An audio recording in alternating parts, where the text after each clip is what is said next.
L'hebdo politique. Bonsoir, bienvenue dans l'hebdo politique. Vous êtes sur Radio Sensation. Ce soir, je reçois Laurent Bonnater, maire de Caudebec-les-Elbeuf, président de Rouen Normandie Tourisme.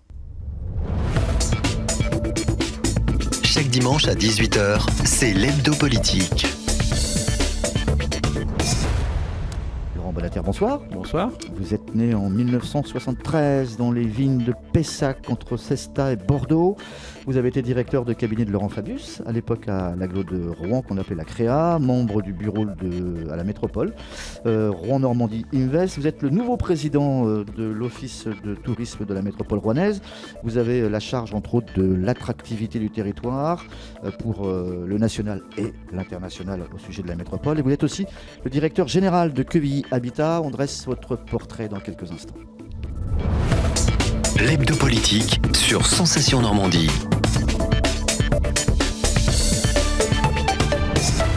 Alors, monsieur Bonnater, est-ce que la carte de visite est bonne ou il manque quelque chose? J'ai la compléter. J'ai beaucoup d'engagement, mais vous avez assez bien résumé les trois piliers de mon activité. J'ai d'abord et avant tout, et c'est très important pour moi, une activité professionnelle. J'y tiens énormément. Je trouve que c'est le socle sur lequel devrait se bâtir toute carrière, quelle qu'elle soit. C'est d'abord d'avoir un travail. Et depuis 5 ans, je suis l'heureux directeur général de Quevilly Habitat, un bailleur social de 10 200 logements sur la métropole rouennaise. Ça, c'est mon travail. Et il se trouve que les habitants de la commune où je vis, Caudebec-les-Elbeuf, m'ont confié le mandat de maire il y a 4 ans. Donc je suis leur maire. Et puis, en tant que maire, on siège à la métropole de Rouen, ce qui est normal. Et j'ai pris des responsabilités au fur et à mesure du temps sur l'attractivité, sur le rayonnement du territoire et depuis quelques semaines sur le tourisme avec la présidence de l'office de tourisme. Une question toute bête, pourquoi ne pas avoir eu la compétence, si elle vous aurait été éventuellement proposée, de l'habitat ou de la politique de la ville plutôt que le tourisme? Alors pour le coup ça aurait été déjà pris peut-être. Surtout ça aurait été un mélange des genres délicat puisque je m'abstiens de mélanger mon activité professionnelle et mon activité publique, sachant que par exemple je me suis donné comme règle personnelle que Quevilly Habitat ne construise jamais à Caudebec-les-Elbeuf, ce qui serait tout à fait légalement possible, mais ce qui serait sur le plan éthique et moral assez discutable, c'est-à-dire que je serais des deux côtés de la table, le maire discutant avec le bailleur étant la même personne, ce qui évidemment n'est pas possible. Donc Quevilly Habitat ne construit pas et ne construira pas à Caudebec tant que j'en serai l'élu. Un petit flashback politique. Soutien de Vincent Peillon au premier tour de la primaire de la gauche. Vous avez voté Macron au premier tour de la présidentielle. Est-ce que vous êtes conforté dans votre choix ou il y a des choses qui commencent à vous agacer actuellement ?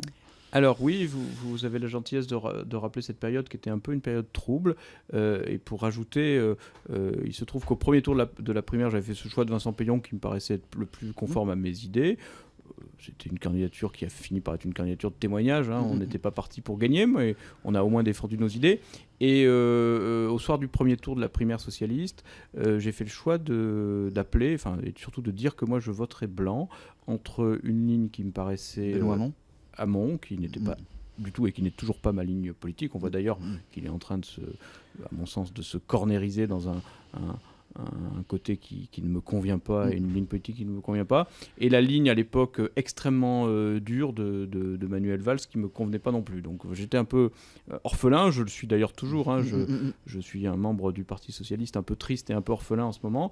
Et donc j'ai fait le choix effectivement de voter Emmanuel Macron, de le dire publiquement parce que vous savez, il y a beaucoup de responsables politiques qui ont voté au premier tour Emmanuel Macron sans le dire.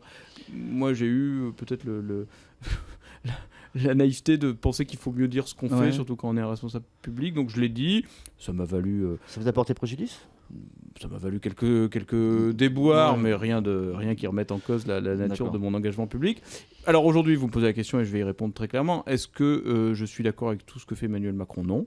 Il y a des choses qui ne me vont pas, notamment quelques choix fiscaux sur l'ISF, récemment sur l'exit tax. Ça, c'est des choses qui ne me conviennent pas. Mais quand je prends ce qu'on appelle en anglais la big picture, quand je regarde l'image générale, je pense que ça va plutôt dans le bon sens. Et j'essaie toujours de mesurer l'action du gouvernement, l'action du président de la République, à l'aune de ce qui se passe dans ma commune. Et Caudebec-les-Elbeuf est une ville qui va bien, qui va mieux, qu'on a développé, mais qui a connu pas mal de difficultés, qui a encore des difficultés dans certains quartiers, des difficultés sociales.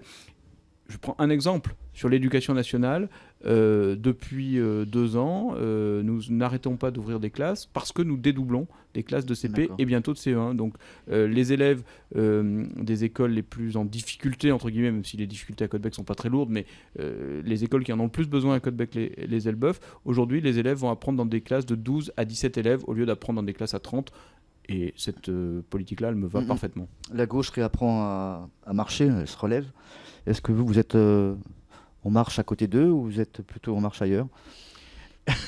Je suis en introspection et en interrogation sur le devenir des partis. Un observateur.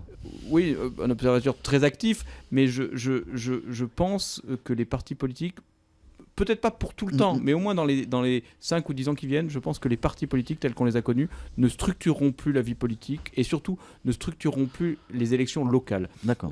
Il se trouve qu'en 2014, il y avait une configuration à Caudebec-les-Elbeuf qui était un peu étonnante puisque le maire sortant était ancien socialiste d'hiver gauche. Moi-même, j'étais identifié socialiste. Et donc, la campagne et l'équipe qui m'a entouré n'était pas une campagne politique. C'était une campagne sur un homme, des hommes, une équipe et sur une dynamique et sur un rassemblement. Et c'est ce que j'ai fait à Caudebec. Et je pense qu'au fur et à mesure, on le voit de plus en plus. Et je crois que dans les grandes villes, y compris à Rouen, qui est un des enjeux de 2020 dans la région, les décisions de nos concitoyens se feront autour de projets, autour d'hommes, autour aussi de la capacité à mettre en mouvement la société civile, la vraie vie, les vrais gens. Non pas que les politiques ne soient pas des vrais gens, et je vous ai dit tout à l'heure que moi je tenais à avoir un métier très ancré dans la réalité, mais quand même, il y a tout un tas de manières de faire de la politique. Je parlais récemment avec des élus d'un bord ou de l'autre. Il y en avait certains qui voulaient conquérir Rouen, d'autres qui voulaient conserver Rouen. On ne travaille plus en fief, en baronnie, en conservation, en bataille. Je crois qu'il y a un temps démocratique, il faut confronter les projets, ça c'est très important. Moi je ne suis pas de ceux qui disent que tout est égal à tout. Il faut à un moment mesurer les projets, les débattre, les électeurs se prononcent, et puis quand les choses sont tranchées, on se met au travail. Et normalement dans une vie politique, le temps de travail doit être beaucoup plus long que le temps de bataille. Quelque chose de plus léger, vous allez pouvoir m'éclairer là-dessus. Il existe un baromètre soi-disant qui repère les élus les plus influents par région sur Twitter, pour ne pas le citer. Le mois dernier, vous avez été classé le maire le plus influent de Normandie. Qu'est-ce que c'est que cette histoire? Oui, alors influent, je ne sais pas ce que ça veut dire. Il se trouve qu'effectivement... Vous êtes un Twitter addict? Ouais, alors, j'essaie de me sevrer du tweet. En fait, je tweete personnellement assez peu. J'écris très peu de tweets dans la journée. J'en écris 1 ou 2. Donc ça prend du temps d'écrire son tweet, de réfléchir à ce qu'on met, la photo. Bon. Mais c'est performant à chaque fois.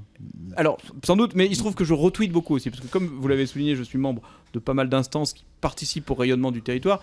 J'ai envie de faire partager aux gens qui me suivent, et puis par le système des hashtags qui permet d'aller très loin, ce qui se passe à la métropole, ce qui se passe dans le tourisme à Rouen, ce qui se passe sur Rouen Normandie Invest, notre agence d'investissement. Et donc voilà, j'ai tendance à retweeter beaucoup, et du coup ça fait monter mes statistiques. D'accord. Alors on est quelques-uns, il y a le maire de Val-d'Oreuil, Marc-Antoine Jammet, Frédéric Sanchez, voilà, on est quelques-uns en Normandie à tweeter un peu. D'accord. On va faire une petite parenthèse au niveau de votre commune. La municipalité de Caudebec-les-Elbeuf veut faciliter l'implantation de professionnels de santé. C'est un sujet important en s'inscrivant dans un projet immobilier.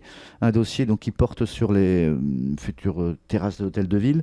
Un projet immobilier qui comprendra des locaux pour des professionnels de santé, pharmacie, un laboratoire, des logements en accession. C'est un engagement fort de la ville envers les professions médicales. Il était temps. On a perdu du temps aussi là-dessus? Oui. Mon prédécesseur, l'équipe municipale précédente, a passé son temps à constater la disparition des professions médicales. Je ne dis pas que c'est simple, parce que nous-mêmes, on est confrontés à des difficultés aujourd'hui. Mais en tout cas, moi, je me rappelle quand j'étais dans l'opposition, les 6 années précédentes, je constatais que les médecins fermaient, que la ville ne préemptait rien, qu'elle ne faisait pas de propositions. Je me rappelle des médecins qui étaient venus voir moi dans l'opposition pour essayer de trouver des solutions alors que la majorité de l'époque ne les aidait pas. Donc dès le début de notre mandat, avec mes collègues, avec notamment une adjointe qui s'occupe de ça plus particulièrement, on a voulu porter ce sujet-là. Nous avons ce projet immobilier qui est un projet juste en face de l'hôtel de ville, en plein centre-ville. Et le but, c'est d'abord de défendre et de regrouper les professions que nous avons aujourd'hui et si possible de ramener d'autres professions. Il se trouve que nous avons encore à Caudebec-les-Elbeuf des généralistes, nous avons des pharmacies, des labos. Donc le but en plus, en ce moment, vous savez que la question de l'accessibilité des locaux professionnels est une Mm. question prégnante pour tous les professionnels. Donc nous allons leur offrir des locaux tout neufs, portés par une promotion privée, qui leur permettra d'être en plein centre-ville, à côté du bureau de police municipale, en zone sécurisée. C'est quoi là, infirmière, kiné Alors voilà, aujourd'hui, nous avons sur un laboratoire médical et une pharmacie qui se réimplantent, et à l'étage, nous allons essayer au maximum. Et c'est pour ça que la ville a décidé d'acheter une case commerciale, entre guillemets, un bureau dans lequel on pourra louer à des professionnels de santé, ce que vous D'accord. disiez, Ok. j'espère le plus possible. La dynamique du commerce également à Caudebec. La ville a décidé depuis le début de ce mois de proposer une boutique à loyer progressif aux commerçants voulant s'installer. Alors comment ça marche cette histoire? Alors, en fait, il se trouve que bon, le commerce de centre-ville de Caudebec-les-Elbeuf, comme dans beaucoup de centres-villes, souffre. Même si j'ai tendance à le souligner à mes concitoyens qui sont parfois pessimistes, que nous avons au centre-ville de Caudebec un niveau de commerce, notamment alimentaire, très haut. Nous sommes une ville qui a encore une poissonnerie en centre-ville. Il y a beaucoup de villes qui n'ont plus de poissonnerie. Nous avons des bons bouchers, des bons traiteurs, des bons boulangers, nous avons un marchand de meubles. Bon, on a beaucoup de choses, mais il y a des choses qui manquent. Et il se trouve que la ville est propriétaire de quelques-uns de ces locaux. La plupart des locaux sont privés. J'ai pris d'autres initiatives sur les locaux privés, mais avec l'équipe qui m'entoure, on a souhaité faire plusieurs propositions. Donc on a d'abord testé une boutique test, qui marche très bien d'ailleurs, puisque nous venons au début du mois de mai, après un an de test, d'installer le commerçant qui avait testé son activité dans un commerce durable. Et du coup, nous libérons cette boutique test où nous installons un fleuriste nouveau, il n'y en avait pas sur la commune, donc ça c'est la boutique test. Et ce dont vous parliez, les loyers progressifs, c'est un autre local qui était malheureusement libre depuis quelques mois, et nous avons décidé, pour permettre à quelqu'un de solidifier son activité, de faire un loyer qui va monter progressivement jusqu'à un plafond qui sera un petit peu inférieur au prix du marché pour pouvoir faire une offre attractive. Et nous avons signé ces derniers jours avec un professionnel qui va s'installer prochainement. Donc voilà, nous nous battons pour notre centre-ville.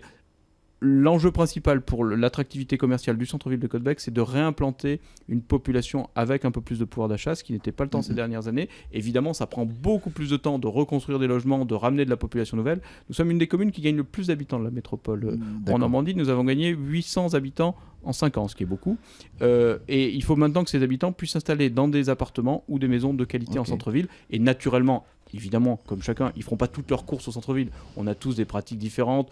On va sur Internet, on va dans les grandes surfaces. Mais ils auront près d'eux des commerçants de proximité qui pourront faire travailler. Est-ce que l'offre est suffisante, restaurant, hôtel, chez vous? Alors, hôtel, nous n'en avons pas. Il y en a à Elbeuf et à Cléon. Par contre, nous avons une offre de restauration à Caudebec et dans les communes alentours qui est très satisfaisante. Je vais les saluer parce que ce sont des amis et des très bons professionnels. Il y a un très bon couscous, le Hogar, et puis il y a un restaurant qui est connu très largement au-delà des frontières de Caudebec qui s'appelle le Poulet Grillé, qui est une rôtisserie portugaise qui fait florès, et les gens viennent de très loin pour manger la viande merveilleuse de José au poulet grillé. Eh bien, on salue José. Vous avez signé récemment une convention avec l'EPID Val-de-Reuil pour l'insertion des jeunes sur votre territoire. Alors, c'est un objectif supplémentaire pour l'accès à l'emploi. C'est obligatoire de passer par ce couloir-là? Ah non, c'est pas obligatoire du tout, parce qu'il y a beaucoup de villes qui ne le font pas. Il s'est trouvé qu'un de mes conseillers municipaux, inspiré par l'exemple de la commune voisine d'Elbeuf, est allé voir à l'EPID. Il m'a incité à aller voir. Je suis allé rencontrer les gens de l'EPID qui font un travail remarquable. L'EPID, c'est un établissement national. Il y en a un certain nombre dans les régions françaises. Le nôtre est tout près, puisque Val-de-Reuil, Caudebec, c'est quelques dizaines de kilomètres. Et avec les moyens du ministère de l'Armée, parce qu'il y a quand même un côté très encadrant, et puis du ministère de l'Éducation nationale et de la formation, le but, c'est de tendre la main un moment à des jeunes qui sont un peu en déshérence, de leur offrir un cadre, une structure, de les accueillir en internat, de leur donner un petit pécule, et de les motiver pour aller faire des formations. Et donc moi, là, j'ai trouvé pour le coup une cohérence, puisque j'ai à la fois signé un partenariat à Caudebec-les-Elbeuf pour faire connaître aux jeunes de Caudebec-les-Elbeuf cette possibilité, pour les inciter à aller vers l'EPID. Et puis j'ai signé dans le même temps, parce que j'essaie d'être cohérent dans ce que je fais, un partenariat à Queville Habitat pour accueillir des stagiaires de l'EPID, pas forcément et sans doute pas des Caudebeckais d'ailleurs, mais pour faire connaître les métiers du logement social qui sont malheureusement trop peu connus et pourtant qui recrutent. Laurent Balater, vous ne bougez pas, on passe tout de suite à la deuxième partie de cette émission. L'hebdo politique. La municipalité de Caudebec-les-Elbeuf avait pris 135 engagements. C'était il y a 4 ans. Elle dit en avoir réalisé 71%. Je ne sais pas si le chiffre est exact. Donc, en reste 29 d'ici 2020. Entre autres, l'îlot Jules Ferry, la maison médicale, on vient d'en parler. Les tissages de Gravigny, d'après ce que j'ai compris, c'est en bonne voie. Et les logements, etc. Est-ce que ça va être chaud ou pas ? pour les 29% qui restent. Alors, c'est un peu plus compliqué que ça, vous avez raison. Donc, ce n'était pas les municipalités qui avaient pris les engagements, c'était l'équipe municipale qui m'entourait, qui n'était pas élue. C'était bien des propositions, des projets, des promesses de campagne. Et moi, j'ai dans un coin de mon bureau ce document qui, pour moi, est la Bible laïque, le marqueur. On regarde tous les 6 mois où on en est, ce qui a avancé, ce qui n'a pas avancé. Donc, vous avez raison, il y a Jules Ferry. Jules Ferry, la démolition des bâtiments anciens vient de se finir, et les travaux du foyer à Doma, c'est-à-dire un foyer reconstruit, et puis les travaux d'Habitat 76 vont commencer cette année. La maison médicale, donc c'est en bonne voie. Voilà. Les tissages de Gravigny, on en parlera tout à l'heure, on peut même en parler maintenant, ça va être transformé en école d'image animée. Oui. Pépinière, d'entreprise, logement neuf. Alors là, vous voyez, par exemple, sur les engagements de campagne, on avait dit qu'on serait très attentif au devenir de cette friche, parce que c'est une friche en plein centre-ville, à côté d'une église magnifique. L'église de Caudebec est une des plus belles de la zone, elle est classée. Elle a d'ailleurs à son fronton la mention liberté, égalité, fraternité, ce qui est assez rare. Et nous avions à côté cette friche que mon prédécesseur, malheureusement, n'avait pas préemptée au moment où elle s'était vendue pour une bouchée de pain. Donc j'avais regretté cette situation et j'avais dit... Mais on était prudent, on écrivait un programme de campagne, on ne faisait pas des promesses de perlimpinpin, comme dirait quelqu'un de célèbre, qu'on serait attentif. Et il se trouve que par le hasard, des rencontres, des circonstances, et puis d'avoir sans doute un peu de chance, et puis de travailler beaucoup, on est en train, grâce à l'aide de la métropole Rouen-Normandie et de la région, le président Sanchez et le président Morin sont venus très récemment sur le site, on est en train déjà de sauver le bâtiment. C'est-à-dire que ça y est, nous avons avec le PFN la maîtrise foncière du bâtiment. D'accord. C'est une magnifique usine du 19e siècle, comme il peut y en avoir des très belles. On ne peut pas toutes les sauver, ça serait vraiment compliqué, mais quand il y a des objets immobiliers de cette taille-là et de cette qualité-là en plein centre-ville, il faut essayer de les sauver. Et donc nous avons réussi à sauver le bâtiment et nous allons sans doute réussir à installer effectivement une école d'animation et de dessin animé. Il se trouve que dans ma carrière professionnelle antérieure à tout ce que vous avez raconté, j'ai eu un parcours à Angoulême, au Festival de la bande dessinée, et j'ai vu comment l'image animée était devenue une filière. Comment Angoulême s'était profondément transformé en accueillant les plus beaux studios d'animation presque au monde, puisqu'il y a 3 pays producteurs majeurs, les États-Unis, le Canada et la France, et qu'aujourd'hui nos talents français se font voler par les Canadiens et les Américains, et il manque à peu près chaque année 20% de jeunes formés. Donc il y a vraiment une pépinière d'emplois. Vers la 3D, tout ça 3D, 2D, votre smartphone, vos pubs... tout ce que vous regardez aujourd'hui fait appel à de l'image animée. Vous envoyez toute la journée de l'image. Évidemment, les dessins animés, évidemment la pub, évidemment les jeux vidéo. Il y a énormément de débouchés pour l'animation. Et on a beaucoup d'artistes en France, mais on manque d'artistes qui se forment à des métiers qui sont quand même des métiers industriels. D'accord, à l'instar de ce qui se fait à Valence avec une école. Exactement. C'est un des exemples qui nous motive. Les logements, le Calier, le Riche.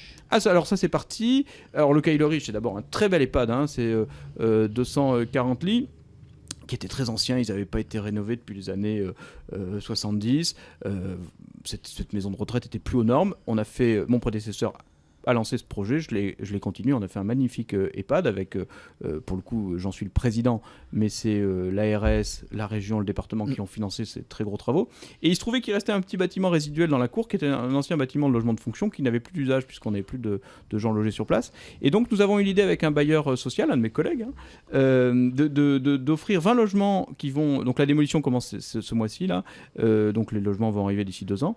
20 logements qui seront du logement locatif social classique, sauf que, comme ils seront dans le parc de l'EHPAD, ils auront vocation à accueillir plutôt des seniors qui pourront, auprès de l'EHPAD, aller trouver l'entretien du linge, de l'animation, de la restauration, tout ça dans un parc qui est magnifique à l'entrée de la ville. Donc on a bien compris que ça allait être bouclé pour 2020. Est-ce que ça va être le cas pour la place Suchelet ?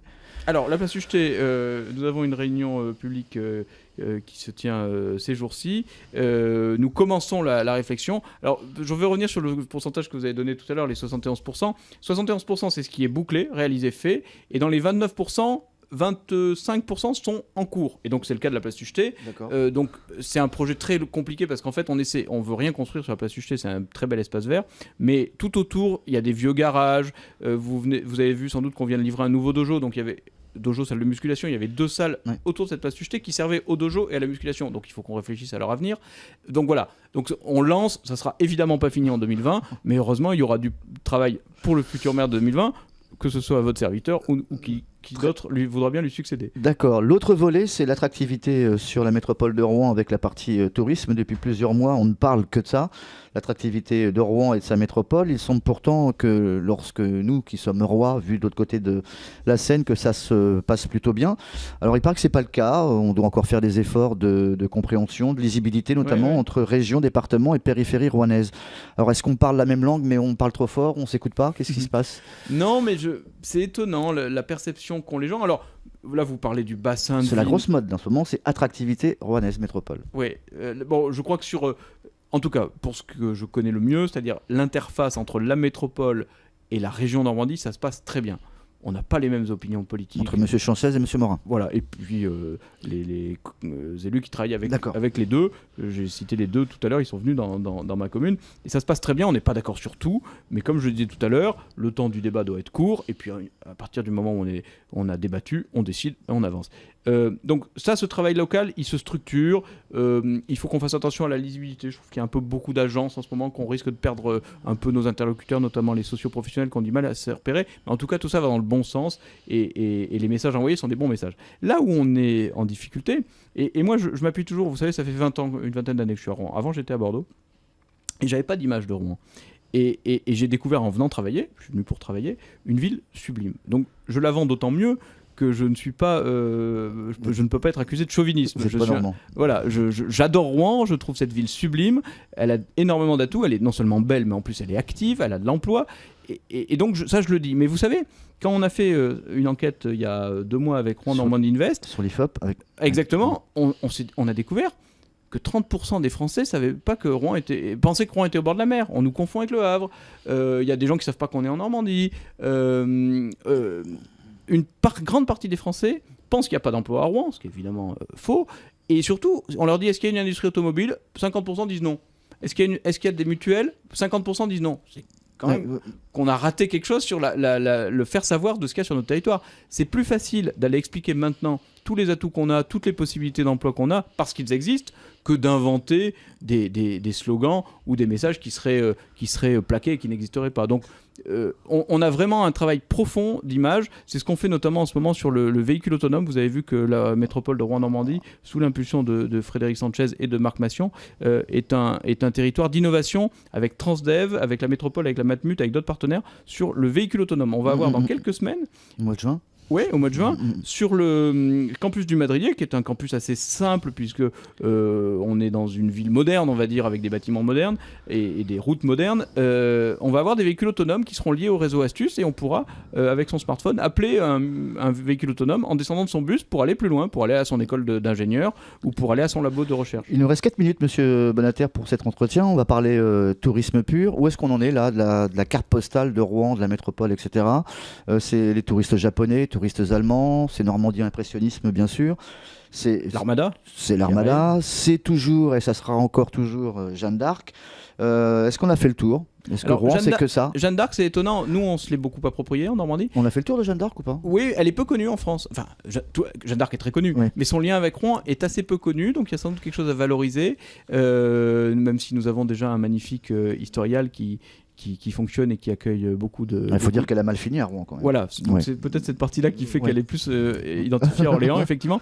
Donc, le début de saison se passe très bien. Nous avons effectivement, et c'est une très bonne nouvelle, le retour des clients asiatiques, notamment des Japonais. Vous savez, la période d'attentat qui a été horrible, qu'on a traversée, elle est évidemment horrible sur tous les plans, mais en plus elle est très mauvaise pour le tourisme, surtout quand on est loin, parce que vu du Japon, quand il y a un attentat en Belgique, en France, en Italie, en Allemagne, c'est pareil, ils arrêtent de venir en Europe pendant 6 mois, 1 an. Donc quand ce temps de latence est passé, ils reviennent, et là ils reviennent en masse. Et le début de saison, je faisais le point encore récemment avec les équipes de Rouen Normandie Tourisme et Congrès, le début de saison est très bon, donc les touristes reviennent. On a évidemment aussi un très grand tourisme de proximité, Benelux, Angleterre, Allemagne, qui sont nos voisins proches. La métropole avait fixé, je crois, à 4 millions le nombre de touristes qu'elle espère accueillir d'ici 2020. Est-ce que c'est envisageable? Oui, on va continuer à avoir un objectif comme ça, chiffré, très ambitieux. On avait une difficulté qui est en train de se lever, c'est qu'on n'avait pas assez de capacité hôtelière. On avait, pour donner une comparaison, un chiffre équivalent de chambres d'hôtel à Rouen 2 fois inférieur à celui de Nantes, qui n'est pas un territoire beaucoup plus grand. Et là, ça y est, les projets, vous avez vu, il y a un magnifique projet hôtelier sur les quais sur le 105, un Radisson qui va arriver en face de la gare, un projet porté par la Matmut sur la route de Neuchâtel, un projet de refonte de l'hôtel de Dieppe. Voilà, il y a beaucoup de projets qui naissent, et la capacité hôtelière accrue va nous permettre d'accueillir plus de touristes et surtout d'accueillir aussi plus de séminaires et plus de congrès. Et vous, avec votre nouvelle casquette, vous avez déclaré vouloir vous immerger avec vos équipes afin de mieux comprendre chaque métier. C'est quelque chose qui ne se faisait pas auparavant ?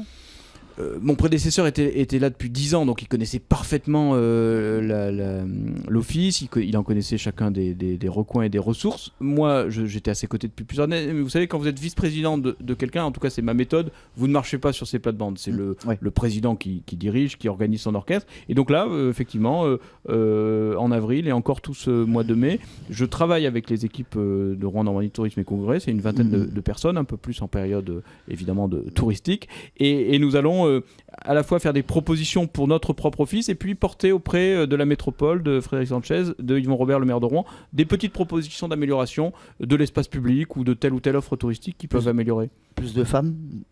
À plus de femmes, oui. Est-ce que vous avez... Oui. Bah, j'ai eu la chance de pouvoir faire rentrer une deuxième femme, puisqu'il y en avait une au bureau. Donc maintenant, elles sont 2 au bureau à mes côtés. Et j'ai encore l'ambition de féminiser un peu plus. Je suis vraiment profondément féministe. Moi, autour de moi, ma directrice générale des services, ma première adjointe, mon bureau d'adjoint. J'ai toujours travaillé avec beaucoup de femmes. Je trouve qu'on est... J'ai encore vu récemment sur les réseaux sociaux des manifestations public, politique, où il n'y avait que des tribunes d'hommes. Ça m'est moi-même arrivé il n'y a pas très longtemps de me retrouver sans m'en rendre compte à une tribune où il n'y avait que des hommes, et je trouve que c'est un contresens historique total. Pour conclure, une petite indiscrétion sur l'Armada. Est-ce qu'on en sait déjà un peu plus ? Est-ce qu'on aura l'Hermione ou pas ? Alors ça, je n'ai pas encore la confirmation. Je vous invite à inviter, et il sera beaucoup plus loquace que moi, Patrick Air ou Philippe Chastre, les 2 dirigeants de l'Armada. Ils travaillent très activement à nous amener le plus grand nombre de beaux bateaux en Rouen en juin 2019. Juin 2019, ça sera le très grand rendez-vous de l'Armada, qui est à la fois pour nous, les équipes d'office de tourisme, une vraie... c'est une vitrine. C'est une immense vitrine. On est extrêmement concentré, mais ça doit être pas un but final en soi. Le but, c'est que les gens qui ne sont pas venus à Rouen depuis 1 ou 2 armadas, quand ils vont arriver sur les quais, ils vont évidemment profiter des bateaux magnifiques, mais ils vont aussi voir que la modernité est au cœur de Rouen, que les projets sont arrivés, que ces quais ont été transformés. Moi, je me rappelle, je suis arrivé il y a une vingtaine d'années, on ne pouvait rien faire sur les quais. Il y avait des bâtiments, mais dans lesquels il n'y avait pas d'activité publique. Aujourd'hui, on peut se balader, se restaurer, pique-niquer, passer un bon moment, et demain avec le 105 on pourra faire encore plus de choses. Donc nos quais sont en train de se transformer et notre ville à son image se renforce. Et tous les ponts seront en fonctionnement, on n'en doute pas. Et oui. Merci Monsieur Bonnater d'avoir accepté notre invitation. Vous pouvez retrouver cet hebdo politique, on vous le rappelle, en podcast son et vidéo sur notre site www.radiosensation.fr. Bonsoir. Bonsoir. Chaque dimanche à 18h, c'est l'hebdo politique.